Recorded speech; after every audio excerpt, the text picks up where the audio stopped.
Video பார்த்துட்டு இருக்க எல்லாருக்கும் வணக்கம். இந்த வீடியோல உடல் அப்படிங்கிற ஒரு மலையாள படத்தோட சுவாரஸ்யமான கதையை தான் ஷார்ட் அண்ட் ஸ்வீட்டா பார்க்க போறோம். வீடியோக்குள்ள போறதுக்கு முன்னாடி நம்ம சேனலை சப்ஸ்கிரைப் பண்ணாம பாத்தீங்கன்னா மறக்காம சப்ஸ்கிரைப் பண்ணிக்கோங்க. நான் தான் ப்ரொடியூசர் நினைச்சுக்கோ பீட்டர். நல்லா ஓடுற மாதிரி ஒரு கதை சொல்லணும். படத்தோட ஆரம்பத்துல ஒரு வீட்டை காட்டுறாங்க. அந்த வீட்டுல ஹீரோயின் ஷைனி இருக்காங்க. ஷைனி யார் அப்படின்னா கல்யாணம் ஆனவங்க. அவங்களோட ஹஸ்பண்ட் துபாயில வேலை செய்யறாங்க. ஆனா ஷைனியும் உள்ளூருக்குள்ளேயே கிரண் அப்படிங்கிற ஒரு ஆளை லவ் பண்ணிட்டு இருக்காங்க. இது அவங்க வீட்டுல இருக்கவங்களுக்கு தெரியாது. டெய்லியும் கதவை சாத்திக்கிட்டு வீட்டுக்குள்ளாரையே போனை வச்சுக்கிட்டு அவங்க கிட்ட எந்நேரமும் பேசிக்கிட்டே இருப்பாங்க. இவங்க வீட்டுல மாமனார் மாமியார் இருக்காங்க. மாமியாரோ படுத்த படுக்கையா உடல்நிலை சரியில்லாம இருக்காங்க. மாமனாருக்கோ ஒரு கண்ணு தெரியாது, இன்னொரு கண்ணும் உத்து பார்த்தாதான் தெரியும். இவங்க மாமனார் இவங்க ஒய்ஃப் மேல ரொம்பவே பாசமா இருக்காங்க.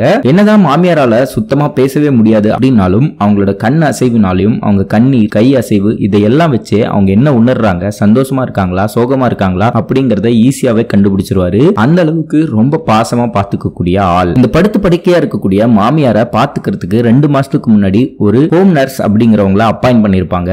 அவங்க தான் இவங்களோட மெடிக்கல் நீட்ஸ் எல்லாம் பாத்துட்டு இருப்பாங்க. இது மட்டும் இல்லாம ஒரு வேலைக்கார லேடி இருக்காங்க. இதெல்லாம் ஒரு பக்கம் போயிட்டு இருக்க நம்ம ஹீரோயின் ஷைனியும் அவனோட காதலனான கிரண் கிட்ட அப்பப்ப ஹெட்செட்டை போட்டு போன் பேசிக்கிட்டே இருக்காங்க. இப்படி ஒரு நாள் பேசிட்டு இருக்கும்போது நான் வந்து குளிக்க போறேன் அப்படின்னு சொல்ல உள்ள போயிட்டு வீடியோ கால் பண்ணு அப்படின்னு சொல்றான். அதுக்கும் ஓகே சொல்லிட்டு இந்த மாதிரி கேவலமான வேலையெல்லாம் இவங்க பாத்துக்கிட்டு இருக்காங்க. இப்படியே போயிட்டு இருக்க சூழல்ல ஒரு நாள் நைட் ப்ரே பண்ணிட்டு தூங்க போலாம் அப்படின்னு சொல்லி இவங்க அந்த ஹோம் நர்ஸ் எல்லாரும் ப்ரே பண்ணிட்டு தூங்க போறாங்க. தூங்க போறதுக்கு முன்னாடி அந்த ஹோம் நர்ஸ் என்ன சொல்றாங்க அப்படின்னா, வெளியே டவுன்ல எனக்கு ஒரு நல்ல ஜாப் கிடைச்சிருக்கு, இங்கே என்னால ரொம்ப நாள் இருக்க முடியாது, அதனால நான் கிளம்புறேன் அப்படிங்கிற மாதிரி சொல்ல இவங்க கிளம்பிட்டா மறுபடியும் ஹோம் நர்ஸ் இல்லாம நம்ம தான் பாத்துக்கணும் அப்படிங்கிற சோகத்திலேயே அவங்க கிட்ட பேசிட்டு இருக்காங்க. இவங்க எவ்வளவோ கன்வின்ஸ் பண்ண ட்ரை பண்ணவும் என்னோட சம்பள பாக்கிய கொடுங்க, நான் கிளம்பணும் அப்படிங்கிற மாதிரி சொல்றாங்க. அடுத்த நாள்ல இருந்து ஹோம் நர்ஸ் இல்லாம இவங்களே தன்னோட மாமியாரை பாத்துக்க வேண்டிய சூழல் ஏற்படுது. மாமியாரோ படுத்த படுக்கையா இருக்கிறதுனால பாத்ரூம் போறது யூரின் போறது அப்படின்னு எல்லா விஷயத்தையும் பெட்லயே பண்றாங்க. அவங்களோட ட்ரெஸ் முதற்கொண்டு எல்லாத்தையும் இவங்களே துவைக்க வேண்டியதா இருக்கு. இது மட்டும் இல்லாம இந்த கதைக்களம் நடக்கிறது கொரோனா டைம். கொரோனா டைம்ல வேலைக்கு இருந்த அந்த லேடியும் போயிடுறாங்க. மத்த சின்ன சின்ன வீட்டை சுத்தி இருக்க எல்லா வேலைகளும் இவங்க மேலேயே ஒரு பாரமா வந்து அமையுது. இப்படியே போயிட்டு இருக்க சூழல்ல தன்னோட காதலன் கூட அதிகமா டைம் ஸ்பெண்ட் பண்ண முடியல அப்படிங்கறதுனால இவங்க செய்யக்கூடிய வேலையில எல்லாத்தையும் டொம்மு டொம்முன்னு போடுறது, கதவை அடைக்கிறது, குண்டான தூக்கி போடுறது, இந்த மாதிரி அவங்க பேசுறது நடவடிக்கைகள் எல்லாமே கடமைக்கு கோவப்படுற மாதிரி இருக்கு. இது எல்லாத்தையும் கவனிச்சிட்டு இருக்காரு மாமனார். என்ன பண்றது, மாமனாருக்கோ கண்ணு தெரியாது. மருமகளோட ஹெல்ப் இல்லாம தன்னோட ஒய்ஃபை பாத்துக்க முடியாது அப்படிங்கிற காரணத்துக்காக அவங்களும் அமைதியா பல்ல கடிச்சிட்டு இருக்காரு. இப்படி போயிட்டு இருக்க சூழல்ல ஒரு நாள் ஷைனியோட ஹஸ்பண்ட் வந்து துபாயில இருந்து கால் பண்றான். கால் பண்ண ஹஸ்பண்ட் கிட்ட ஹோம் நர்ஸும் இல்ல, வேலைக்காரங்களும் இல்ல, எல்லா வேலையும் நான் தான் பார்க்க வேண்டியதா இருக்கு, எனக்கு ரொம்பவே கஷ்டமா இருக்கு, சீக்கிரமா ஒரு ஹோம் நர்ஸ் அரேஞ்ச் பண்ணுங்க அப்படிங்கிற மாதிரி சொல்றா. கொரோனா டைம்னால யாருமே வேலைக்கு வரமாட்டேங்கிறாங்க, நான் என்ன பண்றது, கொஞ்ச நாள் அட்ஜஸ்ட் பண்ணிக்கோ அப்படிங்கிற மாதிரி சொல்றாங்க. இன்னொரு பக்கம் இவ வீட்டுல சந்திக்கக்கூடிய இந்த பிரச்சனை எல்லாத்தையும் தன்னோட காதலனான கிரண் கிட்ட சொல்லிட்டு இருக்கா. இந்த டெட்டால் நாத்தத்திலேயே என்னால வாழ முடியல, இவ்வளோ கஷ்டம் இருக்கு இதுல அப்படிங்கிற மாதிரி பேசிட்டு இருக்கா. அடுத்த நாள் மாமியார டாக்டர் செக் பண்றதுக்காக வந்து செக் பண்ணிட்டு இருக்காங்க. செக் பண்ணி முடிச்சுட்டு இப்படி பாத்துக்கோங்க அப்படி பாத்துக்கோங்கன்னு சில அட்வைசர்ஸ் இன்னிக்கிட்ட சொல்ல அவங்களோ என்னால முடிஞ்ச வரைக்கும் பாத்துக்கிறேன், சும்மா அப்படி பண்ணுங்க இப்படி பண்ணுங்கன்னு சொல்லாதீங்க, எனக்கு கேட்க கேட்க கடுப்பு தான் ஆகுது அப்படிங்கிற மாதிரி பேசிடுறாங்க. இதெல்லாம் கேட்டுட்டு இருக்கக்கூடிய மாமனார் ரொம்பவே வருத்தப்படுறாரு. படத்தோட ஆரம்பத்துல ஷைனிக்கு ஒரு பையன் இருக்கிறத சொல்ல மறந்துட்டேன். ஷைனி தன்னோட பையனை அவங்க அம்மா வீட்டுல கொண்டு போய் ஒரு 3 நாள் விட்டுட்டு வரேன் அப்படின்னு சொல்லி அவங்க ஹஸ்பண்ட் கிட்டயும் மாமனார் கிட்டயும் சொல்லிட்டு அங்கிருந்து கிளம்புறாங்க. அவங்க அம்மா வீட்டுக்கு பையனை கொண்டு போய் விடுறதுக்கு முன்னாடி தன்னோட காதலனான கிரனுக்கு ஒரு மெசேஜ் பண்றா. 3 நாள் எங்க அம்மா வீட்டுல என்னோட பையனை விட்டுட்டு வர போறேன், 3 நாள் நான் வீட்டுல தனியா தான் இருப்பேன், நீ வீட்டுக்கு வந்துரு, நைட்டு நம்ம தனியா பேசிட்டு இருக்கலாம் அப்படிங்கிற மாதிரி கூப்பிடுறா. இந்த கிரனுக்கு ஒரு உயிர் நண்பன் இருப்பான். அந்த நண்பனுக்கு இவங்களுக்குள்ள இருக்க அஃபேர் வந்து ஏற்கனவே தெரியும். அவனை மீட் பண்ணலாம் அப்படின்னு சொல்லி கிரண் ஒரு இடத்துக்கு போவான். அவங்க கூட இன்னும் 2 ஃப்ரெண்ட் இருப்பாங்க. அவங்க 2 பேரும் ஷின்னிய பத்தி அவங்களோட பர்சனல் லைஃப் பத்தி சில விஷயங்கள் பேசுவாங்க. அதாவது கொஞ்ச நாளைக்கு முன்னாடி ஜேவியர் அப்படிங்கிற ஒரு ஆள் வந்து டெய்லியும் நைட் ஆனா இந்த மாங்காய் மரத்து வழியா அவ வீட்டுக்குள்ள போறதும் அவங்களுக்குள்ளார ஒரு லவ் அஃபேர் இருந்ததும் அப்படிங்கிற மாதிரி பேசிட்டு இருப்பாங்க. இதை கேட்டோன்னும் கிரனுக்கு பயங்கரமா கோவம் வரும்.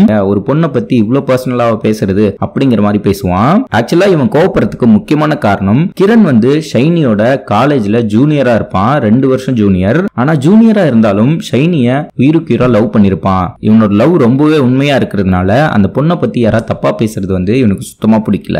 ஷைனிய சந்திக்கிறதுக்காக அவங்க வீட்டுக்கு போறதுக்கு முன்னாடி அவன் ஃப்ரெண்டை கூட்டிட்டு போய் நீ வெளியே நில்லு அப்படின்னு சொல்லிட்டு அவன் வீட்டுக்குள்ள பின் கேட் வழியா உள்ள போறான். உள்ள போனதுக்கு அப்புறம் மாமனாரோ தூங்கிட்டு இருக்காரு, மாமியாரோ படுத்த படுக்கையா இருக்காங்க.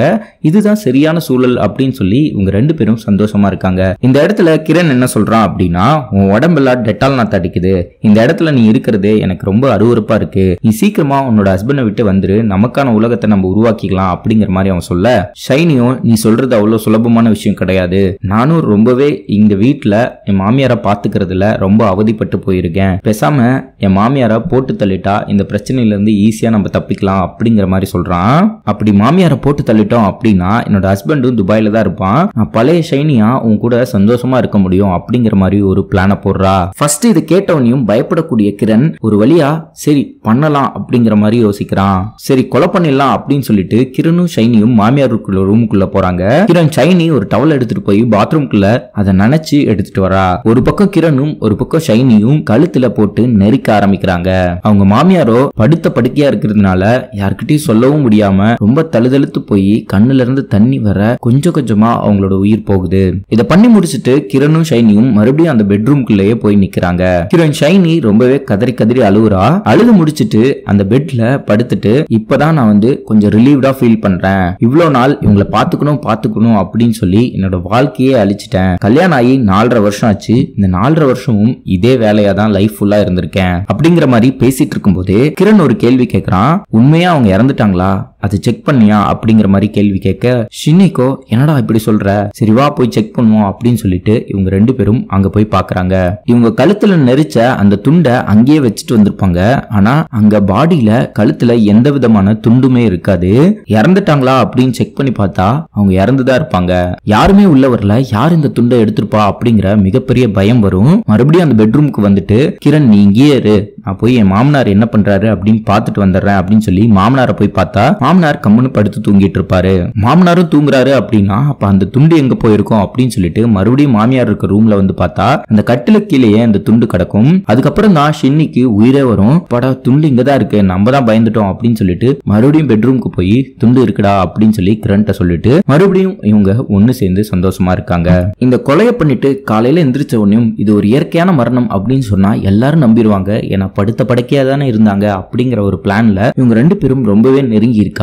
வீட்டுக்கு வெளியில பாத்தீங்கன்னா கிரனோட உயிர் நண்பன் காவலுக்காக இருக்கான். 4.5 வருஷமா தனக்குள்ள இருக்கக்கூடிய ஒரு மிகப்பெரிய பாரத்தை இறக்கி வச்சுட்டா சந்தோஷமா அந்த வீட்டை விட்டு வழி அனுப்பி வைக்கிறதுக்காக கிரண அந்த பின்வாசல் வழியா வந்து பார்த்தா யாரோ வீட்டுக்குள்ள இருந்து அந்த பூட்டை பூட்டி வச்சிருக்காங்க. யாரா பூட்டி இருக்கா அப்படின்னு சொல்லி எல்லா கதவையும் போய் பார்த்தா எல்லா கதவையுமே உள் பக்கமா பூட்டி இருக்காங்க. கம்ப்ளீட்டா இந்த ரூமே லாக் ஆயிருக்கு அப்படிங்கிறது தெரிய வருது. சரி லைட் போடுவோம் அப்படின்னு பார்த்தா கரண்ட்டும் இல்ல. கரண்ட் ஏன்டா இல்ல அப்படின்னு சொல்லி மெயின் சுவிட்சை போய் பார்த்தா யாரோ ஃபியூஸை புடுங்கி ஒளிய வச்சிருக்காங்க. இவங்க செக் பண்ணிட்டு இருக்கும் போதே திடீர்னு மொட்டை மாடியில இருந்து ஒரு சத்தம் வர ஆரம்பிக்குது. அது என்ன அப்படின்னு சொல்லி ஹீரோயின் சின்னி படிக்கட்டு மூலியமா ஏறி போய் ஒரு கதவு மாதிரி இருக்கும், அந்த கதவு வழியா மேல ஏறி போய் எட்டி பாக்குறாங்க. பார்த்தவனையும் திடீர்னு யாரோ இரும்பு கம்பியால ஓங்கி பலார்னு ஹீரோயின் தலையில அடிச்சவனையும் அந்த படிக்கட்டு வழியா பதறி போய் உருண்டுகிட்டே கீழே வந்து விழுவுறாங்க. கீழே விழுந்த ஹீரோயினை பிடிக்க போன கிரணையும் யாரோ காலிலே பலமா அடிக்கிறாங்க. யாரா இவங்களை இவ்வளவு கொடூரமா அடிக்கிறது அப்படின்னு பார்த்தா அந்த வீட்டுல இருந்த கண்ணு தெரியாத மாமனார் தான் இவ்வளவு கொடூரமா இவ்வளவு பிளானிங் பண்ணி அடிச்சிருப்பாரு. எப்படா மாமனாருக்கு தெரிஞ்சது அப்படின்னு யோசிச்சுட்டு இருக்கும் போதுதான் அந்த ட்விஸ்ட உடைக்கிறாங்க. தூங்கிட்டு இருக்க மாமனாருக்கு எப்படா இந்த விஷயம் தெரிஞ்சது அப்படிங்கறத மறுபடியும் நமக்கு காட்டுறாங்க. மாமனார் தன்னோட வைஃப் வந்து ஏதாவது எமர்ஜென்சினா நம்மள கூப்பிடணும் அப்படிங்கறதுக்காக ஒரு சுவிட்ச் காலிங் பெல்ல தன்னோட பக்கத்திலேயே வச்சிருப்பாங்க. உனக்கு ஏதாவது வேணும் அப்படின்னு சொன்னா உடனே அதை அழுத்து எனக்கு அது இண்டிகேட் ஆகும், அதை வச்சு நான் வந்து உன்னை வந்து பாக்குறேன் அப்படிங்கிற மாதிரி சொல்லியிருப்பாங்க. ஹீரோயின் ஷைனி மாமியாரை கொலை பண்ணும்போது அவங்களோட கை வந்து பயங்கரமா துடிக்கிறத நம்மளால பார்த்திருக்க முடியும். அந்த டைம்ல அந்த காலிங் பெல்ல இவங்க அழுத்திருப்பாங்க. எதுக்குடா இவங்க அழுத்துறாங்க அப்படின்னு சொல்லிட்டு மாமனார் அங்கிருந்து எந்திரிச்சு வந்து பார்த்திருப்பாரு. அவர் வந்து பார்க்கும்போது தன்னோட ஒய்ஃபோட கழுத்துல இந்த ஈர துண்டு இருக்கிறத பார்த்திருப்பாங்க. அது மட்டும் இல்லாம தன்னோட ஒய்ஃப் இறந்துட்டா அவங்க கண்ணுல கண்ணு தண்ணி இருக்கு, ஒருவேளை இவங்க வந்து யாரோ கொலை பண்ணிருக்காங்க அப்படிங்கறத அவங்க உறுதி பண்றாரு. இப்படி இவர் பார்த்துட்டு இருக்கும் போதே அங்க யாரோ பேசிக்கிற மாதிரி தெரியுது. இந்த வீட்லயே மருமக மட்டும்தான் இருக்கா, வேற யார் கூட பேசிட்டு இருக்க மாதிரி இருக்கே அப்படின்னு சொல்லி ஒளிஞ்சிருந்து பார்க்கலாம் அப்படின்னு பார்க்கும்போது போது துண்டு இருக்கா இல்லையா அப்படின்னு சொல்லிட்டு ஹீரோயின் வந்து போவா இல்லையா, அந்த விஷயத்தையும் கவனிக்கும் போதுதான் தெரிய வருது தன்னோட ஓன் மருமகளே தான் மாமியார கொலை பண்ணிருக்கா அப்படிங்கறதையே தெரிஞ்சுக்கிறாரு நம்ம மாமனார். இதுக்கப்புறம் ஹீரோயின் ஷைனி ரூமுக்கு போயிட்டு திரும்பவும் மாமனார் தூங்குறாரா இல்லையா அப்படிங்கறத செக் பண்றதுக்காக வந்திருப்பா இல்லையா. அப்படி செக் பண்ண வரும்போது மாமனார் தூங்குற மாதிரி நடிக்கிறதுக்காக போய் படுத்துருவாரு. இவங்க ரெண்டு பேரும் பேசிட்டு இருக்கிறத கவனிச்சுட்டே இருக்க மாமனார் இவங்க ரெண்டு பேரும் அஃபேர்ல இருக்கிறதையும் கண்டுபிடிக்கிறாரு. இதுக்கப்புறம் இவங்க ரெண்டு பேர்த்தையும் போட்டு தள்ளணும் அப்படிங்கிற முடிவு எடுத்துதான் அந்த இரும்பு ராடை எடுத்துட்டு போய் மொட்டை மாடியில இருந்து கீழே அடிச்சிருப்பாரு. என்னதான் மாமனாருக்கு கண்ணு தெரியாது அப்படின்னாலும் நிறைய டெக்னிக்கலான எலக்ட்ரிக்கல் ஒர்க் வச்சு நிறைய டிராப்ஸ் எல்லாம் செட் பண்ணி இவங்க ரெண்டு பேர்த்தையும் இருட்டுல அட்டாக் பண்ணிட்டு இருப்பாரு. ஒரு கட்டத்துல ரொம்பவே அடி வாங்கின இவங்க ரெண்டு பேரும் மாமனாரை அடிக்க முடியாம திணறி போய் ஒரு இடத்துல நின்றுட்டு இருப்பாங்க. இதுக்கு என்ன பண்ணலாம் அப்படின்னு சொல்லி ரொம்ப குழம்பி போய் ஹீரோயினும் கிரணும் யோசிச்சுட்டு இருப்பாங்க. அப்ப ஹீரோயின் ஒரு விஷயத்த சொல்லுவா, இந்த கிழவனுக்கு கண்ணு தான் தெரியாது, ஆனா மத்தபடி எல்லா விஷயத்திலும் ஷார்ப்பா இருப்பான், கொஞ்சம் டெக்னிக்கலா இவனை ஹேண்டில் பண்ணல அப்படின்னா நம்ம ரெண்டு பேரும் இங்கேயே உயிரை விட வேண்டியதான் அப்படின்னு சொல்ல, என்ன எப்படியோ உள்ள வர வச்சு ஒரு கொலையை பண்ண வச்சு இதுலயே என்ன மாட்டி விட பாக்குற அப்படிங்கிற மாதிரி ரொம்ப புலம்பிட்டு இருப்பான். ரொம்ப புலம்பாத, வந்தது வந்துட்டோம், இங்க இருந்து நம்ம தப்பிக்கணும், இந்த கொலை கேஸ்ல இருந்து தப்பிக்கணும் அப்படின்னா இந்த கிழவனையும் போட்டு தள்ளிட்டு பொண்டாட்டி செத்த துக்கத்துல இறந்து போயிட்டான் அப்படின்னு நம்ம மாத்த வேண்டியதா இருக்கும் அப்படிங்கிற மாதிரி சொல்ல, என்னமோ பண்ணி தொலை, சீக்கிரம் நான் இங்க இருந்து கிளம்பணும் அப்படிங்கிற மாதிரி சொல்றான். சரி அந்த சீமனை கேனை எடுத்துக்கிட்டு என் பின்னாடி வா அப்படின்னு சொல்லி ஹீரோயின் கூட்டிட்டு போறா. மாமியார் இருக்க ரூம் முன்னாடி நின்னுட்டு இந்த சீமனைய உள்ள ஊத்து அப்படின்னு சொல்றான். டேய் கிழவா வெளியே வா, 4.5 வருஷமா என்னோட வாழ்க்கையை அழிச்சிட்டீங்களடா, இன்னும் எவ்வளவு நாளைக்குடா இங்க நர்ஸ் வேலை பார்த்துக்கிட்டு நான் இருக்க போறேன், என்னோட வாழ்க்கையை என்ன வாழ விடுங்கடா, இப்ப நீ வெளியே வரல உன் பொண்டாட்டியை இங்கேயே கொளுத்திடுவேன், கடைசி காலத்துல உன் பொண்டாட்டிக்கு செய்ய வேண்டிய எந்த முறையான சாங்கியமும் செய்யாமையே உன் பொண்டாட்டி இங்கேயே சாம்பல் ஆயிடுவா, ஒழுங்கா வெளியே வந்துரு அப்படின்னு சொல்ல, இவ்வளவு நேரம் இருட்டுக்குள்ள ஒளிஞ்சு ஒளிஞ்சு தாக்கிட்டு இருந்த மாமனார் கையில இரும்பு கம்பியோட வெளியே வருவாரு. இந்த இடத்துல 3 பேருமே பயங்கரமா சண்டை போட்டுக்கிறாங்க. என்னதான் கண்ணு தெரியலனாலும் மாமனார் பயங்கரமா அட்டாக் பண்றாரு. இதுல 2 பேருமே பயங்கரமா பலத்த காயத்தோட எப்படி திரும்பி அட்டாக் பண்றது அப்படின்னு தெரியாம ஒவ்வொருத்தரும் ஒவ்வொரு மூலையில கிடக்குறாங்க. இப்ப ஹீரோயினும் கிரணும் அந்த இடத்தை விட்டு எந்திரிக்க முடியாத நிலைமைக்கு அந்த மாமனார் அடி அடின்னு அடிச்சுட்டு மறுபடியும் போய் எங்கேயோ ஒளிஞ்சுக்கிறாரு. இங்க இருந்து தப்பிக்கணும் அப்படின்னா வெளியே இருக்கக்கூடிய தன்னோட உயிர் நண்ப வந்தா தான் காப்பாற்ற முடியும். அவன் கொஞ்சம் ரவுடி டைப், அவன் உள்ள வந்தா கண்டிப்பா அவன் மாமனாரை போட்டு தள்ளிடுவான், அவனை தான் வர சொல்லணும் அப்படிங்கிற மாதிரி போன் எடுத்து அவனை கூப்பிடுறாங்க. அந்த வெளியே இருக்க ஃப்ரெண்டு வந்து கதவு ஓபன் பண்ண ட்ரை பண்ணா எல்லா கதவும் பூட்டி இருக்கு. டே யாரோ உள்ள இருந்து கதவு பூட்டி இருக்காங்கடா, எப்படா உள்ள வருது அப்படின்னு சொல்லி போன்ல சொல்ல, ஹீரோயினும் அங்க ஒரு மாமரம் இருக்கும், அந்த மாமரம் வழியா ஏறி மொட்டை மாடிக்கு வந்தா மொட்டை மாடியில வழி இருக்கும், அது வழியா உள்ள வர சொல்லு அப்படிங்கிற மாதிரி சொல்றான். இந்த இடத்துலதான் கிரணுக்கு அவங்க ஃப்ரெண்டு ஒருத்தவங்க பேசிட்டு இருந்தாங்க இல்லையா, இந்த மாதிரி ஏற்கனவே இவளுக்கு அஃபேர் இருக்கு, நிறைய ஆம்பளைங்க கூட இருந்தா அப்படிங்கிற மாதிரி அதெல்லாம் தெரிய வருது. ஐயோ இவ்வளவு நாள் நீ வந்து நல்ல பொண்ணுன்னு நினைச்சிட்டு இருந்தேனேடி, அப்ப சேவியர் அப்படிங்கிற ஒருத்தன் கூட உண்மையாவே தொடர்பு இருந்ததும் அந்த மாமரம் வழியா உள்ள வந்து அவங்க கூட இருந்ததும் உண்மைதானா, இப்படிப்பட்டவளையா நான் லவ் பண்ண அப்படிங்கிற மாதிரி அவன் பேசிட்டு இருக்க, இப்ப நான் நல்லவளா இல்லையா அப்படிங்கறத பத்தி யோசிக்கிறதுக்கு நேரம் இல்ல, இங்க இருந்து 2 பேரும் உயிரோட கிளம்பணும் அப்படிங்கிற மாதிரி இவங்க 2 பேரும் பேசிக்கிறாங்க. பேசிட்டு இருக்கும் போதே அந்த ஃப்ரெண்டு உள்ள வந்துடுறான். உள்ள வந்ததுக்கு அப்புறம் என்னடாச்சு அப்படின்னு கேட்க,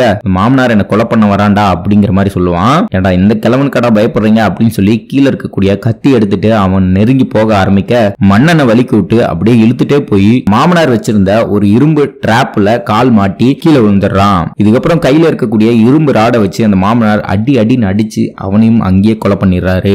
தன்னோட ஃப்ரெண்டு இறந்துட்டானே அப்படின்னு சொல்லி அவன் கிட்ட போய் அழுதுட்டு இந்த பக்கம் வந்து பார்த்தா அதுக்குள்ளயும் ஹீரோயின் என்ன பண்றா அப்படின்னா தன்னோட ஹஸ்பண்டுக்கு போன் பண்ணிடுறா. போன் பண்ணி இந்த மாதிரி 2 ரவுடி பசங்க உள்ள வந்து உங்க அம்மாவையும் உங்க அப்பாவையும் கொலை பண்ணிட்டாங்க, நான் ரொம்ப கஷ்டப்பட்டு இருக்கேன், உடனே போலீஸை கூப்பிடுங்க அப்படின்னு சொல்லி போன் பண்ணிடுறா. இதெல்லாம் கிரண் ஓரமா இருந்து ஒட்டு கேட்டுட்டு இருந்துட்டு, அடி பாவி என்னையே போட்டு தள்ள பாக்குறியா அப்படின்னு சொல்லி இவங்க 2 பேரும் மறுபடியும் சண்டை போட்டுக்க ஆரம்பிக்கிறாங்க. சண்டை போட்டுட்டே இருக்கும்போது மாமனாரை பார்த்து மாமனாரை நோக்கி கிரண் ஓடி போய் அடிக்க போறான். அந்த இடத்துல பார்த்தா மேல சிலிண்டர் டிராப்பை வச்சு சிலிண்டர் தலை மேலேயே விழுந்து கிரணும் அங்கேயே மயக்கம் போட்டு கீழே விழுந்துறான். இப்பதான் அந்த மாமனார் ஒளிச்சு வச்சிருந்த அந்த ஃபியூஸ் எடுத்து இபி பாக்ஸ்ல போட்டுட்டு வாய்க்குள்ள வச்சிருந்த கீ எடுத்து கதவை திறக்கிறாரு. எப்படியோ இந்த சம்பவங்கள்லாம் நடந்து முடிக்க விடிஞ்சதும் போலீஸ் வந்துடுறாங்க. அங்கிருந்து மாமனாரை காப்பாத்திட்டு ஹீரோயினை அரெஸ்ட் பண்ணிடுறாங்க. துபாயில இருந்து ஹஸ்பண்டும் வந்து இங்க நடந்த விஷயங்களையும் தன்னோட ஒய்ஃப் என்ன மாதிரியான தப்புகளை பண்ணிட்டு இருந்தா அப்படிங்கறதையும் தெரிஞ்சுக்கிறாரு. வீட்டுக்குள்ள வந்து பார்த்தா வீடே நிலகுலைஞ்சு போயிருக்கு. தன்னோட அம்மாவை பார்த்து ரொம்பவே வருத்தப்படுறாரு. அம்மாவுக்கும் செய்ய வேண்டிய எல்லா கடமைகளையும் செஞ்சுட்டு அவங்கள அடக்க பண்றாங்க. இந்த படத்தை பத்தி உங்களோட கருத்துக்களை மறக்காம கமெண்ட் செக்ஷன்ல சொல்லிட்டு இந்த மாதிரி இன்ட்ரெஸ்டிங்கான படங்களோட கதைகளை ஷார்ட் அண்ட் ஸ்வீட்டா பாக்குறதுக்கு 10 ரூபா டிக்கெட்டை மறக்காம சப்ஸ்கிரைப் பண்ணிட்டு இந்த வீடியோவுக்கு லைக் பண்ண மட்டும் மறந்துடாதீங்க.